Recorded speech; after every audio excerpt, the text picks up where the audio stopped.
Hello and welcome to Conversations on AFM. I'm Dr. Elisabeth Kugler, a science communicator and your host for today's conversation, the role of mechanical forces in health and disease. Today we're talking about the fascinating intersection of physics and biology to explore the fundamental forces that shape life.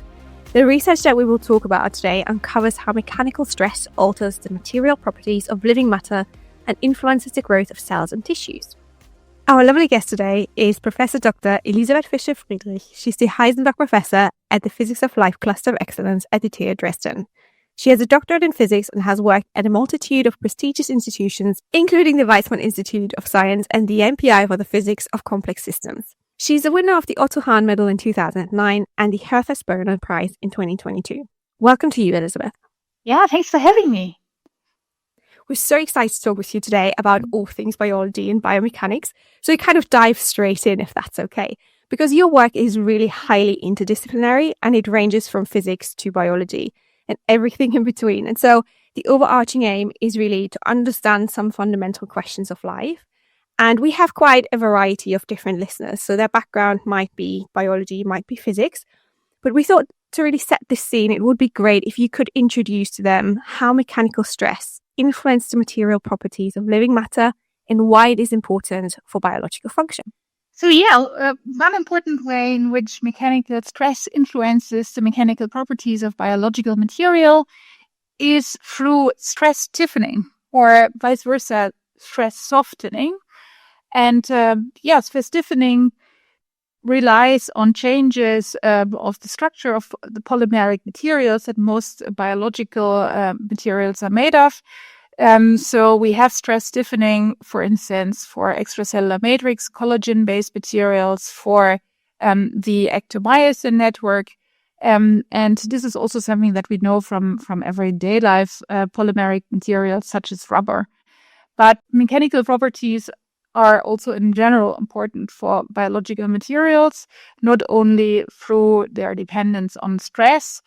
So whether a biological material, cell or a tissue deforms when forces are acting on them depends on their material stiffness. So they might either comply if they're soft, or they might more or less keep their shape if an external force is acting, if they are stiffer. And cells and tissues are generating their own internal forces, often ectomyosin based. So they could actually even tune their stiffness themselves through having higher and lower active stresses. High active stresses frequently giving rise to a stiffening, lower active stresses rather giving rise to a softening. And at the same time, they use these active stresses, of course, to deform themselves. So this is an interesting interplay. So you have more force generation, but you at the same time get stiffer. But then on the other hand, you also have timescale dependence in the material properties with a great tendency to become liquid-like on longer timescales due to molecular turnover.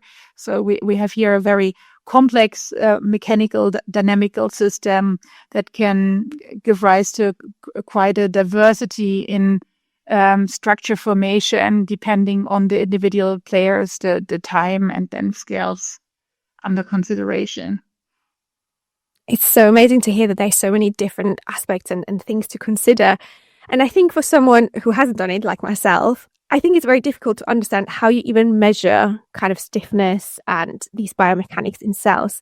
So could you maybe share with our listeners, how do you go about like measuring these biomechanical properties and how you maybe can use AFM or atomic force microscopy to help you with these experiments?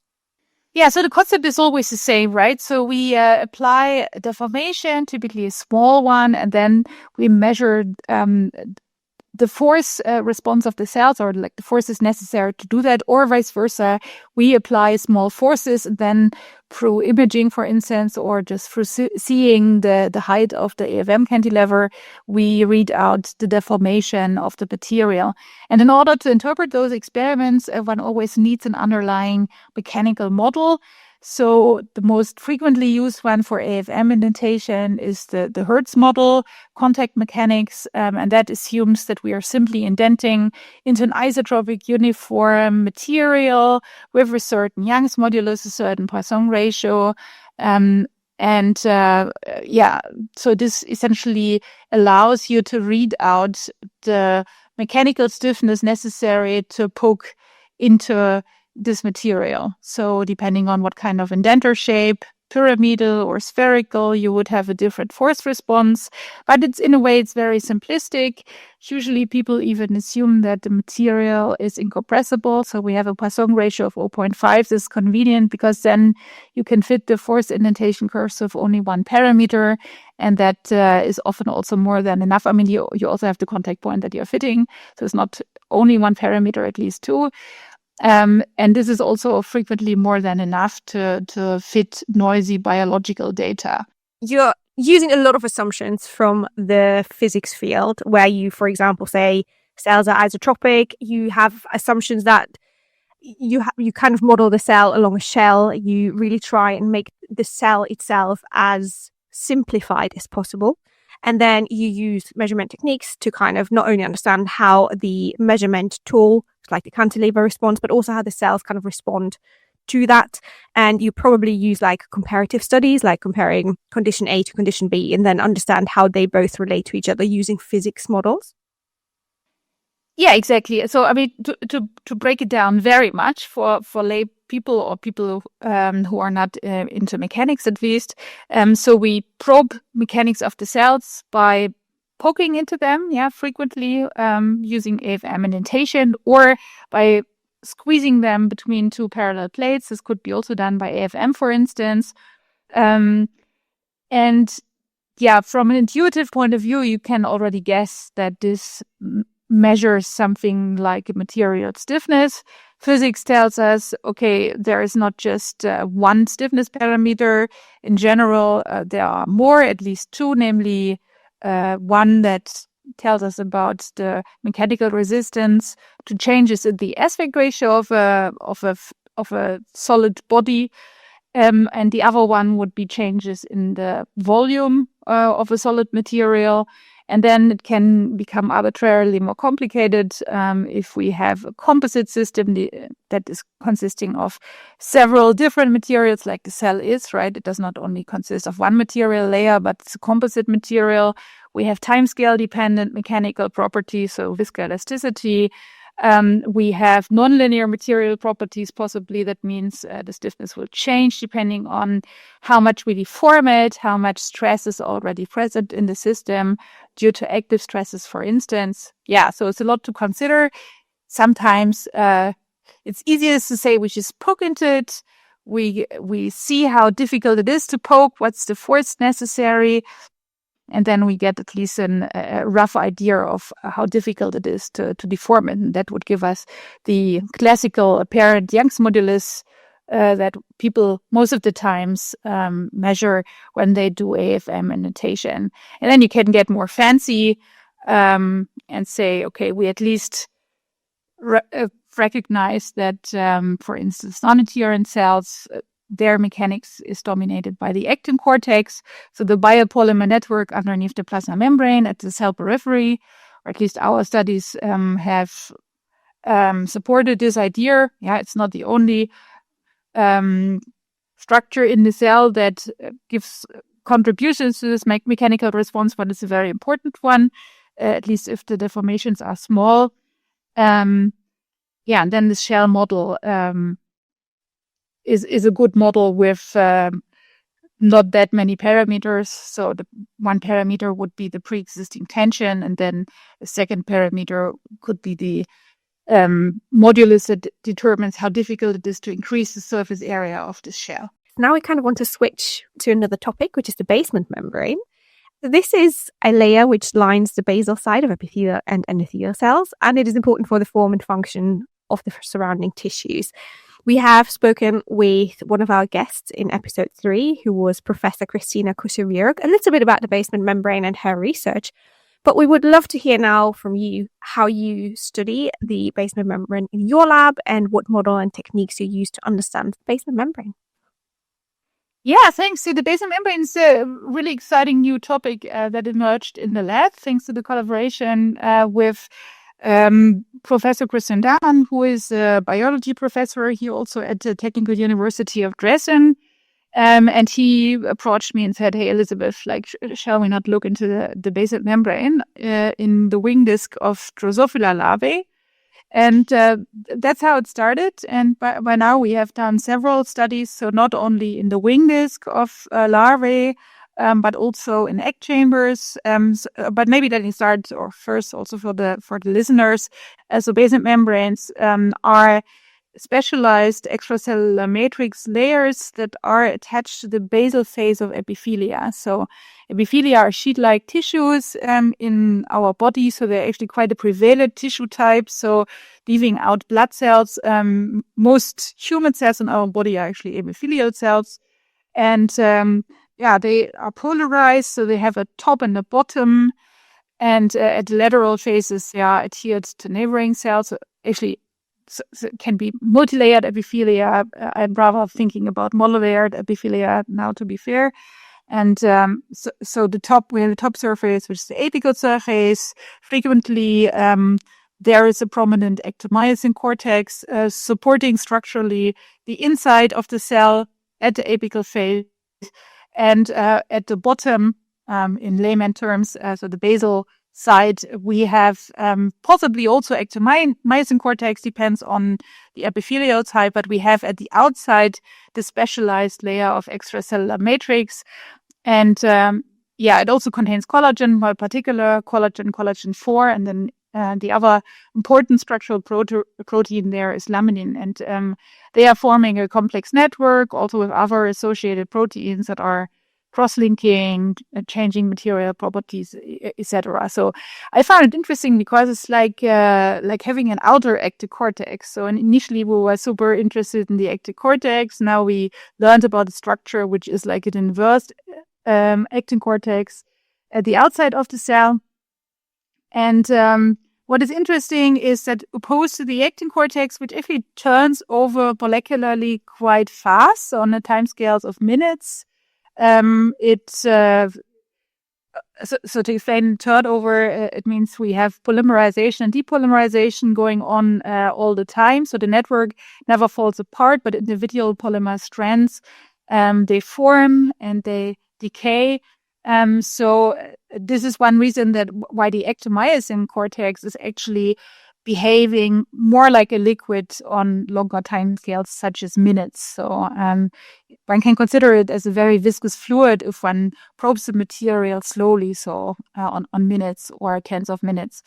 However, the basal membrane, that's a different story. That's behaving more like a solid-like material because it turns over very slowly, and the turnover is actually quite variable. So in embryos, it can be only a few hours. So in the Drosophila embryo was measured to be around 3 hours. In the wing disc, we found it to be on the order of tens of hours. And in fact, from human tissue, it is known the older you get, the slower it becomes. And I think if you are a little bit older adult, then it can be even years or tens of years that basal membranes are turning over. So this is exciting for physicists because we have this layer ectomyosin, which is viscoelastic and in fact liquidy for on time scales of many important biological processes, particular morphogenetic processes. On the other hand, we have the basal membrane, which does behave much more like a solid-like material and therefore also can bear elastic stresses. So that means if we deform the tissue, then elastic stresses in the basal membrane are generated. And if you release the external force, then the basal membrane would tend to bring the tissue back into its old shape. Yeah, and we looked at this material properties of the basal membrane in the wing disc. In particular, we were interested whether there are mechanical tensions on the basal side similar to like pre-existing mechanical tensions that we know from the actin cortex. On the actin cortex, we have active molecular motor proteins associated to its myosin motors, and those are the ones using ATP that generate contractile tension. In the basal membrane, there are no motors associated, but nevertheless, we found that also this extracellular matrix layer is actually under mechanical tension in the wing disc. So we looked at this by indentation, just regular indentation with pyramidal AFM cantilevers.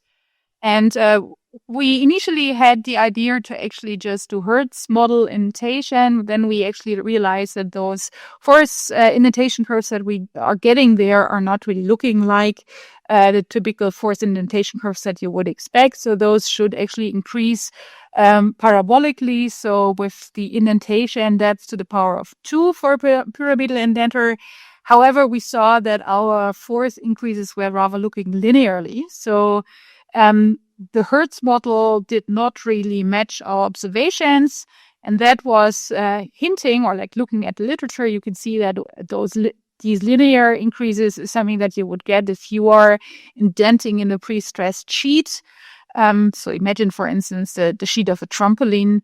If you would poke into that orthogonally, then you would have a force, or would need a force that would go linearly with the indentation depth that you achieve there. And that was then the basis for determining the tension in those basal membranes or basal sheets of wing disc epithelia.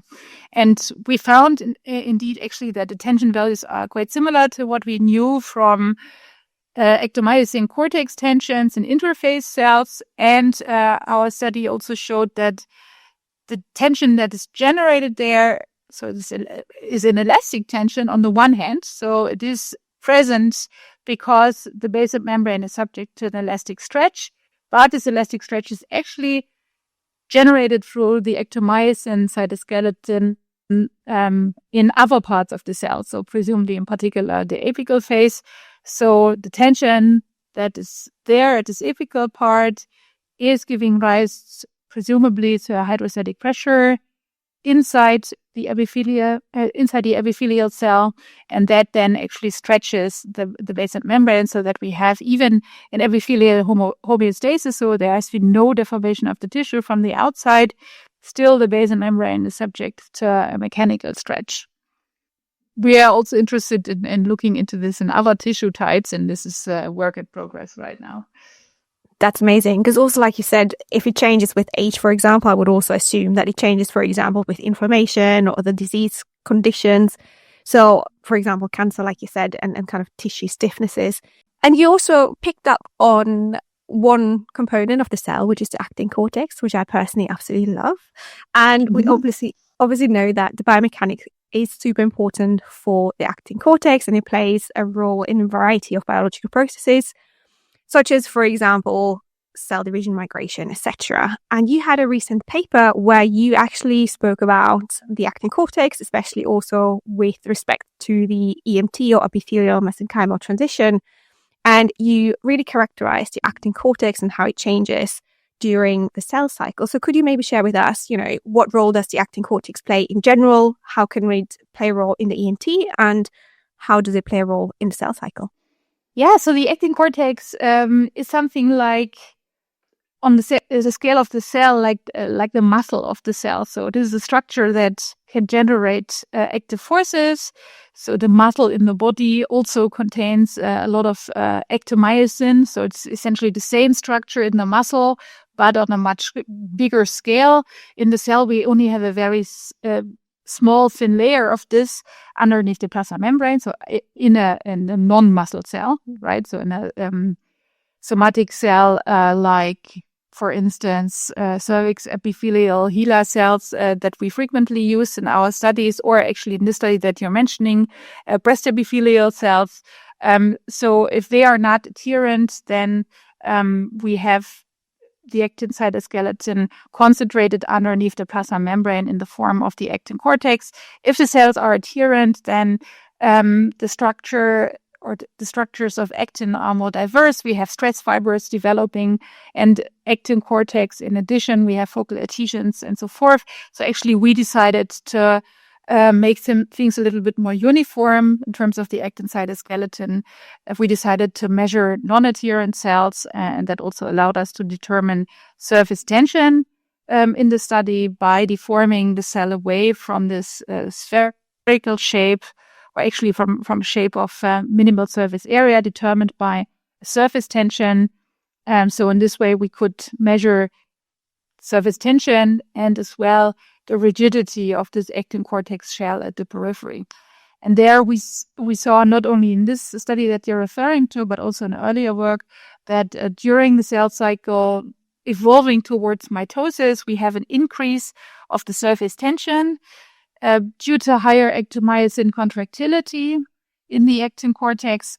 And that presumably gives a major contribution to mitotic rounding. So there is, of course, a second contribution, namely that the cell is de-adhering when it enters mitosis. So this would also contribute to rounding. Even for low surface tensions, the cell would get round if they were not adherent at all.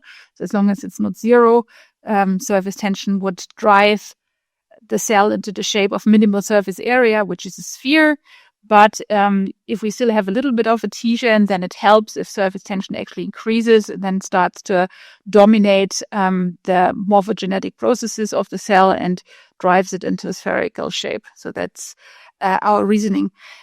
And during EMT, we see that changes in the actin cortex occur.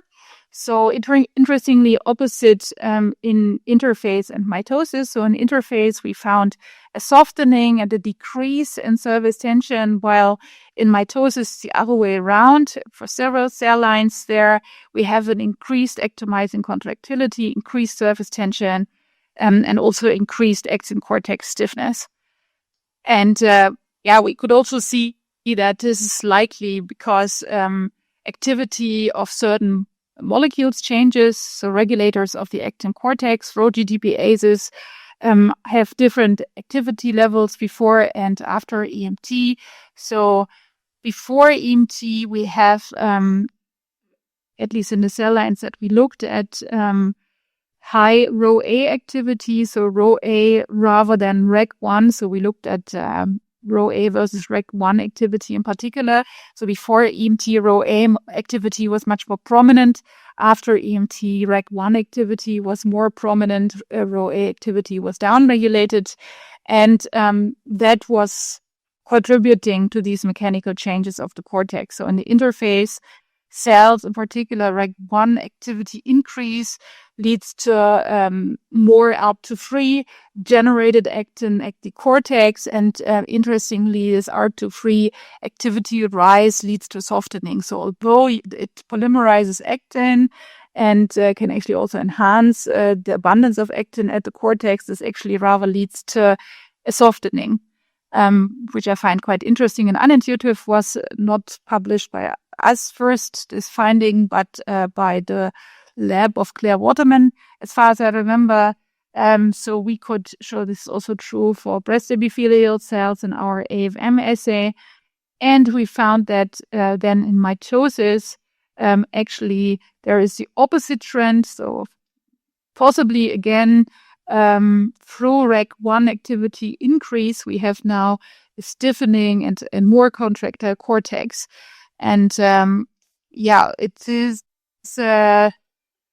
not quite clear why, because ALP2-free also in mitosis rather softens the cortex, but in mitosis, REC1 has apparently other effects, possibly upregulation or activation of Rho-C. And through Rho-C, which is actually similar signaling pathways as Rho-A, the mitotic cortex under the rule of REC1 is becoming stiffer after EMT. Because the thing is also, you looked at various different tissues, which I think is really interesting, because from a biology point of view, it's obviously every cell line, etc., or tissue has specifics that we need to consider. And you looked at different cell lines / different human tissues, which included breast, lung, prostate, epithelial cells. And so I thought it was really interesting to compare these. And maybe you can touch on why it is so important to compare different tissues and what you found in them. Yeah, I mean, we first observed this effect that I just described, this changes of the mechanics of the cortex in breast epithelial cells. So there's also a couple of cell lines which is very well studied in the lab. So MCF7, MCF10A. But of course, we were interested in knowing whether this is a phenomenon that is conserved across several tissues in the body. And in particular, we were interested in whether it would maybe play a role in cancer. So EMT, epithelial mesenchymal transition, is believed to be a cellular transformation that kickstarts metastases, or at least can support the beginning of metastases, making cells less adherent to their primary tumor cluster, and then through this lack of adhesion, becoming more migratory. And our study suggests that it also has an effect on mitotic rounding. So through having a higher surface tension in mitosis, cells have the ability to become, even in a very crowded environment, such as a tumor, can still have round mitotic cells, which can then faithfully divide without chromosome aberrations and thereby still be viable, which is, of course, bad for the cancer patient, but good for the survival of the cancer cell. Since we wanted to know whether it has not only an effect potentially for breast cancer, but also for other kinds of cancer, we decided to look also into other cell lines from diverse tissue types, so prostate and lung in particular. And there, yes, we had the exact same phenotype, but I acknowledge that one should probably look at more cell lines from these other tissue types to confirm that it's not just a one cell line phenomenon. But like you said at the start, I think there's so many different things to consider. If you even think of a single cell, there's so much complexity in it. And then to think about cells in the kind of tissue context and then compare different tissue cell lines, etc., it just adds to the complexity and what you could study, or just endless opportunities, which is good, but also obviously difficult. You can't study a lot of board with. Yes, absolutely. So kind of moving on from cell lines and different tissue types, another thing I wanted to talk with you about is actually different dynamics and processes. And you very briefly touched on it in the introduction, because you spoke about the fact that there's obviously fast and slow processes in the cell, and that the actin cytoskeleton shows obviously very different dynamics. So maybe you can talk with us about how your team actually developed a new technique to measure these actin cytoskeleton Poisson ratios and to understand how the actin behaves in these fast or slow processes. So you're speaking about a study of ours, which was in collaboration with the lab of Sebastian Alland. Sebastian Alland, he is a mathematician doing numerical simulations based on the finite element method.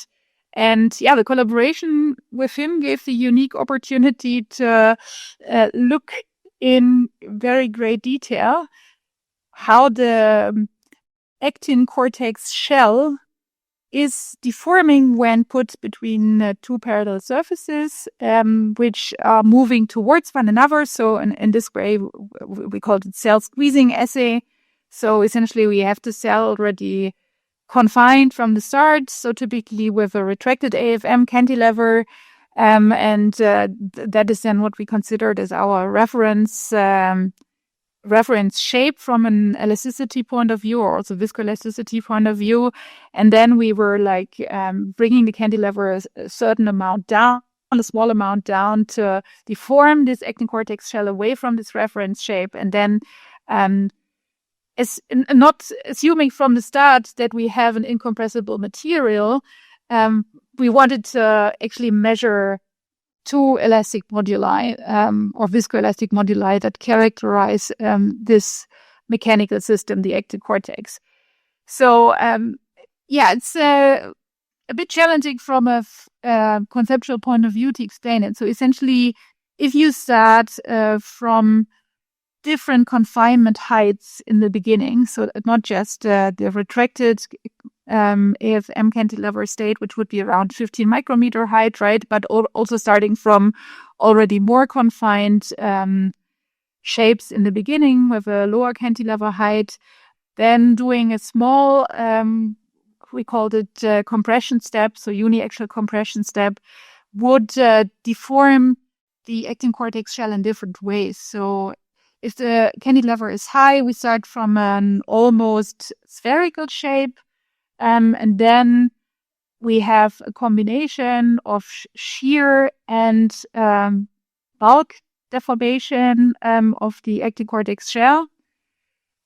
And if the cantilever is low from the start, so we have already a very oblate shape, say, of the cell, so it's a small height, almost like a pancake, and then it moves more and more towards just a dilation of the cortex with very little material shear contribution. So depending on how we choose the initial height of the cantilever, we could essentially probe different modes of deformation in the actin cortical shell. And measuring then the force response of these uniaxial compression steps, starting from different confinement heights, we could essentially calculate the Poisson ratio of the cortex. So if one has the area bulk modulus and the area shear modulus of the actin cortex shell, then it allows you to infer the Poisson ratio. And then, as I said, one can also or should also consider the time scale dependence of cortical mechanics. So we did this in a time scale dependent manner. So we performed actually oscillations of the cantilever around a certain confinement height of the cell, either with a higher cantilever where the shape of the cell is closer to spherical, or around a more confined height, so lower height, where the cell is more pancake-like. And then we calculated for these different experimental settings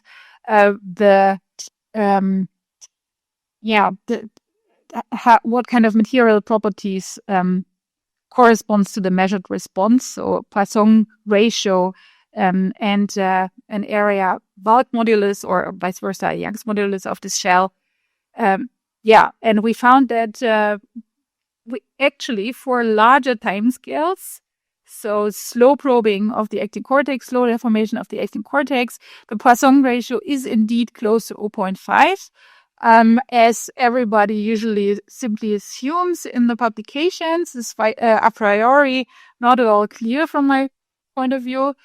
But for faster timescales, so 1 Hertz and faster, the Poisson ratio is lower and rather goes into the range of 0.3, which would be very typical for a polymeric material. And but this may be also interesting. So the experimental data say that maybe the Poisson ratio is even a little bit larger than 0.5 at slow timescales, which might be a little bit confusing initially, but if one keeps in mind that this is not necessarily an isotropic material, so we can have polymer orientations in the actin cortex, for instance, a bit more in plane, so more tangential, maybe rather than completely isotropic. And then we can have actually values of the Poisson ratio greater than 0.5. Actually, formally, for 2-dimensional shell, one can have values up to 1. And we measured something like 0.6. But to be fair, given the error bars, I guess we cannot be certain whether it's really greater than 0.5 or whether it's simply the error bars that add on top. Again, so many considerations. So interesting to hear you talk about the research and all the different layers that need to be considered and kind of pulled apart. And again, so many kind of disciplines as well, like the modeling, the physics, the biology, everything needs to be so well understood to really get an insight. So it's really interesting to listen to you. And I guess there's so much more research to be done. And unfortunately, we don't have time to talk about all of it, which we would love to do. But, time is always limited. So I just wanted to ask you like a last question, which is, what are you most excited about in your research? Oh, what am I most excited about in my research? I have to say, I love doing research because I love doing or solving riddles. That's what I realized. So I'm a very curious person, and I love it to look into riddles, I guess. And my riddles are biophysical riddles. That's why I became a scientist. And about this particular subject that I decided for, I guess, is to understand forces and compliance of forces, and to combine it with the aspect of life. So, and with things that you cannot all touch them, admittedly, but at least you can touch tissues, you can draw analogies to your own body, to dynamics that you see in your own body. I guess this is a particularly exciting aspect of it. Absolutely. And as we kind of really heard a lot about today, there's always more riddles to resolve. And I think that's also the exciting thing, that when you solve one problem or get insight into one result, there's always 5 more follow-up questions. And that's great. So that you will never run out of work, which is amazing. So,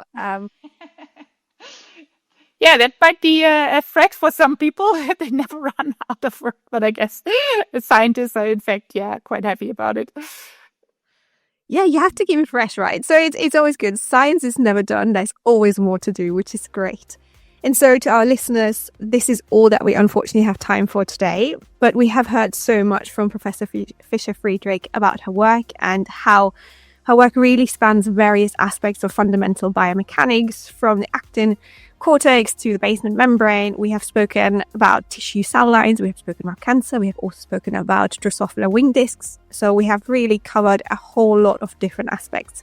So firstly, thank you so much for your time, Professor Dr. Fischer-Friedrich. It was great to have you here. Thank you very much for having me. It was a pleasure. If you haven't done so, please be sure to listen to our episode 5, where we have talked to multi-award-winning Dr. Craig Prater about nanoscale chemical analysis using AFM IR. So please be sure to stay tuned for more, and we will see you next time at Conversations on AFM. Thank you. Bye.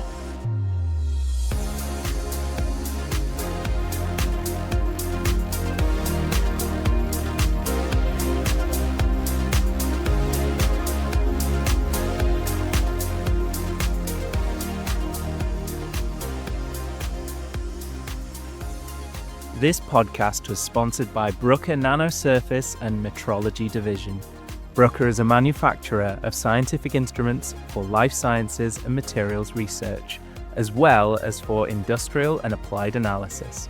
If you'd like to learn more, please visit www.bruker.com. This podcast was produced by Keep It Science.